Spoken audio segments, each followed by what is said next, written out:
escuchábamos una conversación en un negocio respecto de cómo están aumentando los precios a nivel de los proveedores, que claro, ahí se impone nomás un precio, el locatario, la persona del almacén tiene que comprar y al final el que paga eres tú, Cristian, somos nosotros que vamos con nuestros billetitos y cada vez alcanza para menos, Cristian. La proyección de este fenómeno en este 2022 va a ser un tema a la alza permanentemente. ¿Se puede estabilizar este tema, Cristian? Es una gran pregunta. A mí me entrevistaron antes del resultado del IPC de enero y yo dije que iba a ser superior a la expectativa. No me imaginaba que iba a ser un 100% superior. O sea, de 0,6 a 1,2 literalmente duplicamos. Y lo cual obviamente, ¿y por qué yo pienso que es así y que va a ser así? Una presión inflacionaria persistente. Podemos discutir si terminamos el año entre un 7 o es un 6 o es un 5 y esperemos que no sea más de un 7 y tanto, por supuesto, pero finalmente se generan varios fenómenos que están hoy día en la economía nacional que son difíciles de despejar inmediatamente.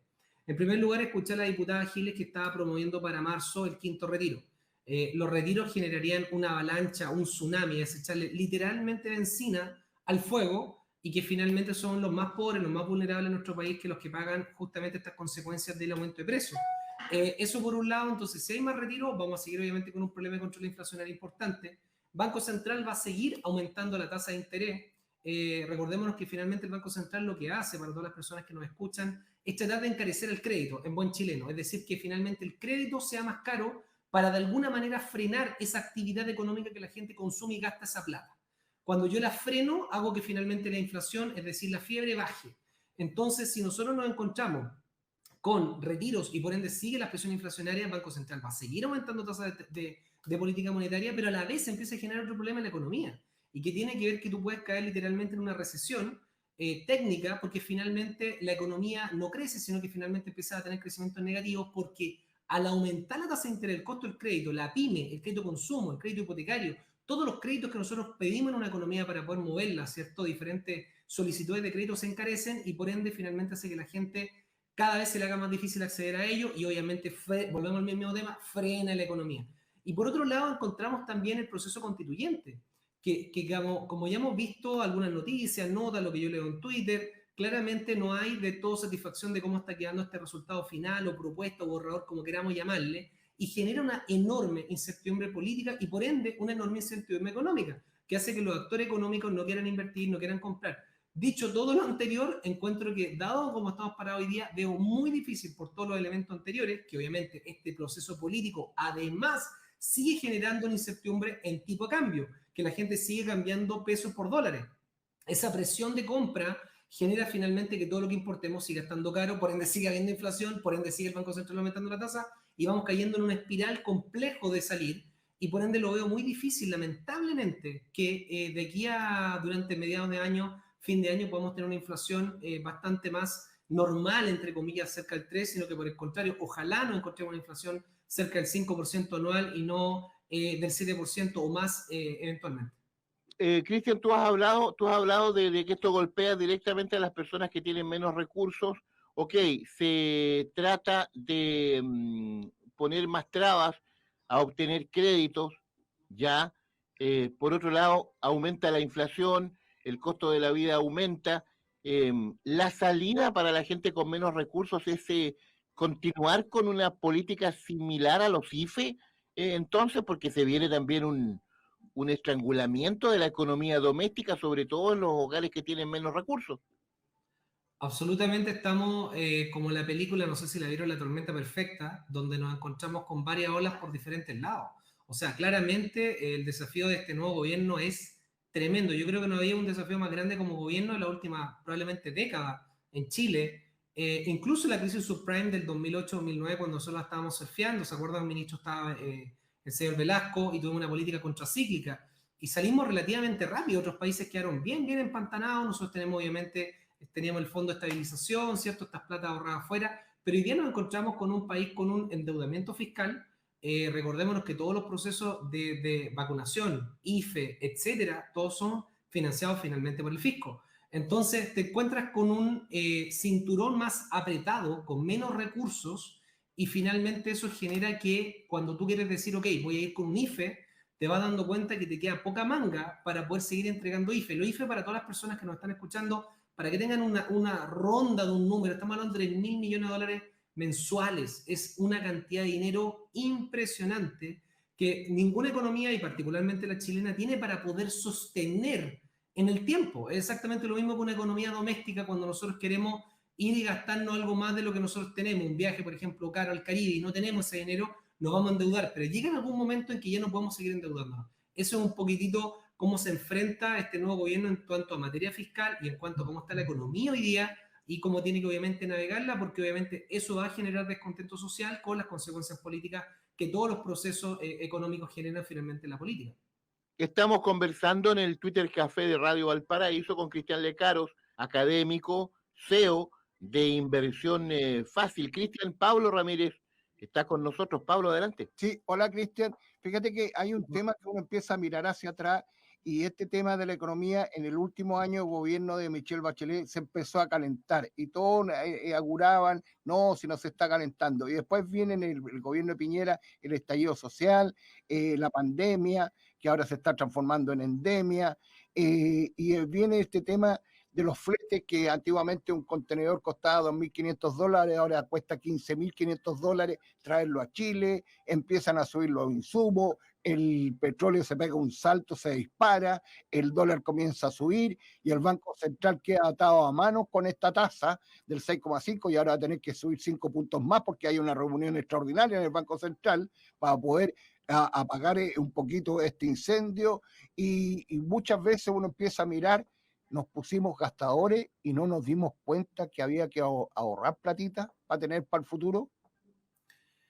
Uy, tu pregunta es muy buena. Yo creo que ahora, mira, me ha pasado con varios amigos, esta es una conversación más humanamente hablando, como diríamos, varios amigos que decimos, no sabíamos lo que teníamos como país hasta que ahora lo empezamos a perder. Y yo creo que ese ha sido el sentimiento de muchas personas. Imagínate los créditos hipotecarios al 2% más UF, que teníamos también previo a toda la situación social de octubre del 2019, etcétera, etcétera.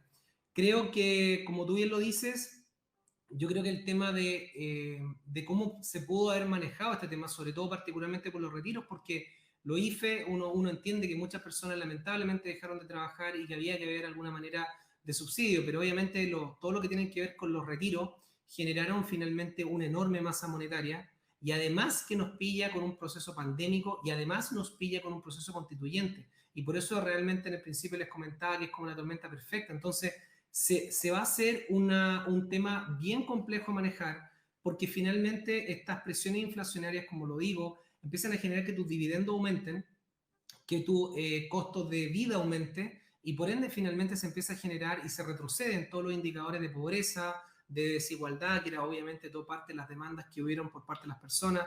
Entonces por eso te digo que lo veo complejo desde el punto de vista del manejo macroeconómico. Se ve que Chile tiene una pista bien puesta arriba a partir de ya los años anteriores, pero particularmente a partir de este año por todo lo que ya recién señalé, todos los elementos políticos, económicos, no estamos como otros países que no están con procesos constituyentes abiertos, que no vienen de alguna manera con una serie de situaciones que han generado que obviamente haya mucho escape de capitales. Recordemos que en Chile salieron alrededor de 50.000 a 60.000 millones de dólares también post toda la situación de octubre del 2019.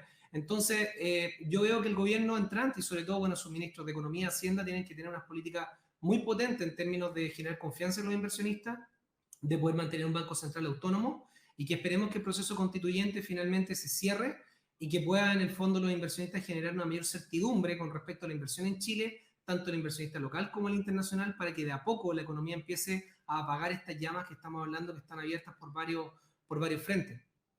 Claro que sí, un incendio con varios focos. Cristian, hablemos de los créditos hipotecarios, tú me corriges, pero entiendo que el costo de los créditos hipotecarios vuelve a subir y llega a su mayor nivel en 8 años. De acuerdo al informe de estadísticas del Banco Central, se informa que el promedio anual en UF para los créditos hipotecarios llegó a 4,2%, su nivel más alto desde abril del 2014. ¿Cuál es el escenario en ese ámbito?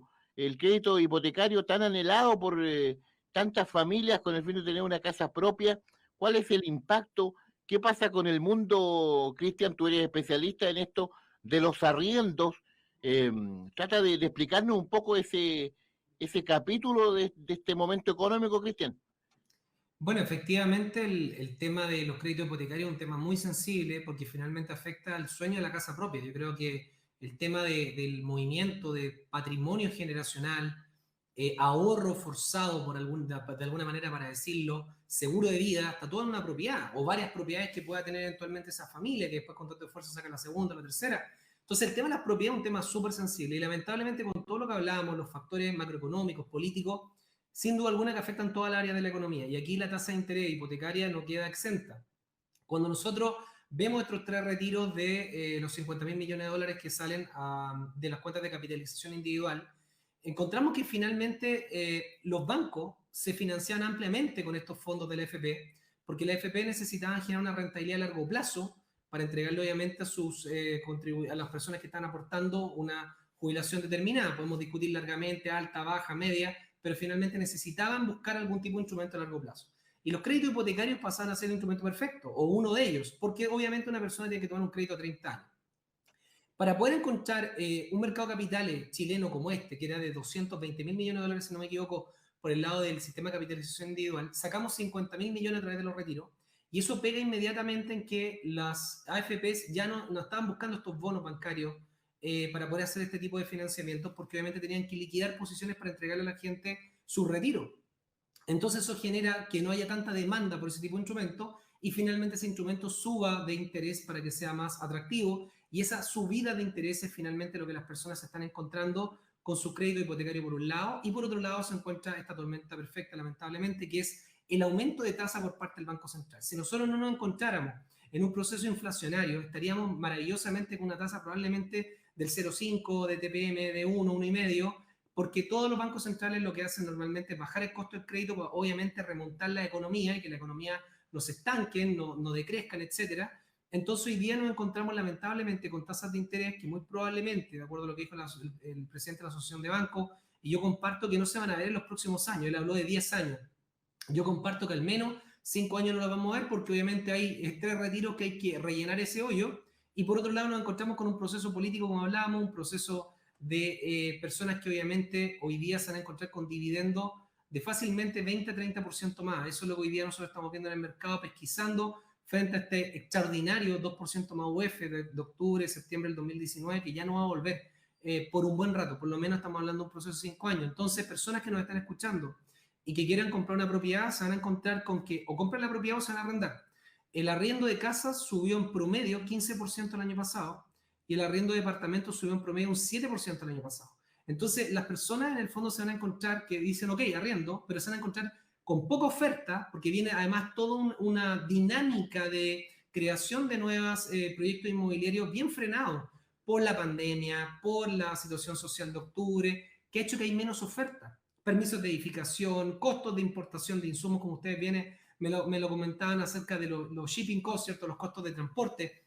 Entonces, hace que finalmente haya menos unidades más caras, unidades con crédito hipotecario más alto, y por ende va a generar una presión enorme en el mercado de los arriendos, donde las personas que no compren, no puedan, no quieran, lo que sea las 3 anteriores, se van a encontrar con arriendos cada vez más presionados hacia el alza, lamentablemente, estos próximos años, y por ende siempre la recomendación va a ser a las personas, si puede dar una cuota baja, que hoy día la inmobiliaria lo da, nosotros vemos continuamente proyectos inmobiliarios, y hay cuotas bajas que alguien pueda dar de pie, frenar y poder congelar el precio de esa unidad inmobiliaria, y por otro lado poder comprar algún departamento usado, poder ocupar este retiro y en el fondo poder darlo de pie. Cualquier alternativa para las personas que arrendan y poder tratar de comprar con subsidio, con lo que sea, es una buena alternativa a pesar de las tasas, porque mi estimación es que el mercado de arriendo va a superar ampliamente a esta alza, este impacto de tasa, dada esta escasez de ofertas, dado todo lo que acabo de explicar.